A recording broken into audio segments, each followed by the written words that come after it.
सिद्धि तुम्हारे स्वास्थ्य और तुम्हारी शारीरिक सक्रियता के लिए सर्वप्रथम प्राणवायु आवश्यक है।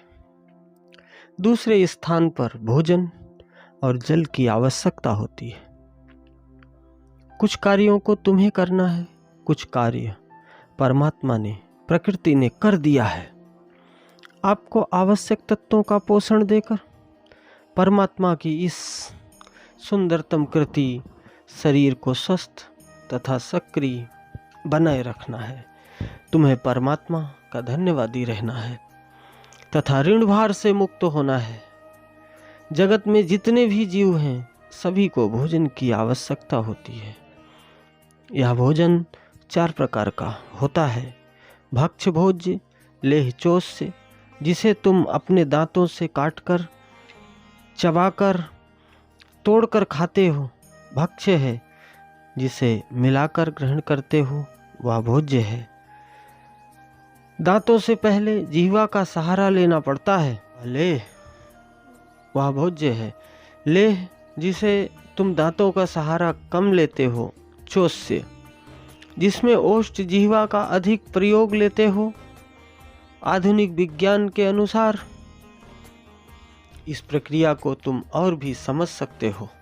आधुनिक विज्ञान में इसे क्रीमी, क्रंची, स्वीट्स और साल्ट, यह 4 प्रकार का, क्रीमी मुलायम, चिकना रसदार, कुरकुरा और करारा, मीठा नमकीन, ये चारों प्रक्रियाएं ही आहार हैं।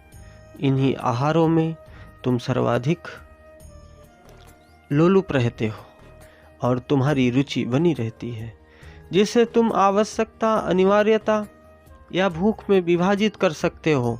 तो यहाँ पहली श्रेणी में मित भूख है, दूसरी श्रेणी में हित भूख है तथा तीसरी श्रेणी में ऋत भूख है।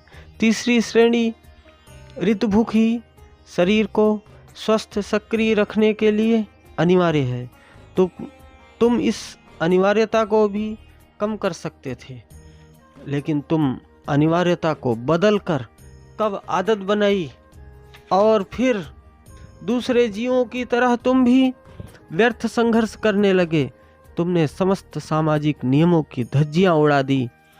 सभ्य मानव समाज ने जो नियम जोड़े थे, तुम मनुष्यों के अतिरिक्त दूसरे जीवों ने आज तक कोई भी नियम नहीं तोड़े, लेकिन तुम्ही ने नियम बनाए और तुम्ही ने नियम तोड़ रहे हो।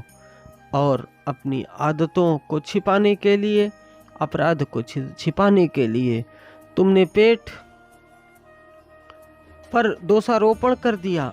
अपने पाप को छिपाने के लिए पेट को पापी बता दिया। जो पेट पोषक तत्वों का पाचन कर तुम्हारे शरीर को स्वस्थ तथा सक्रिय रखता है, यह तुम्हारी सीधे सीधे मक्कारी और मूर्खता है। जीवन पर्यंत जो तुम्हारा भला करता आ रहा है, तुम उसी को बुराई दे रहे हो, परोपकारी को पापी बता रहे हो और तुमने मुहावरा बना दिया कि पापी पेट का सवाल है।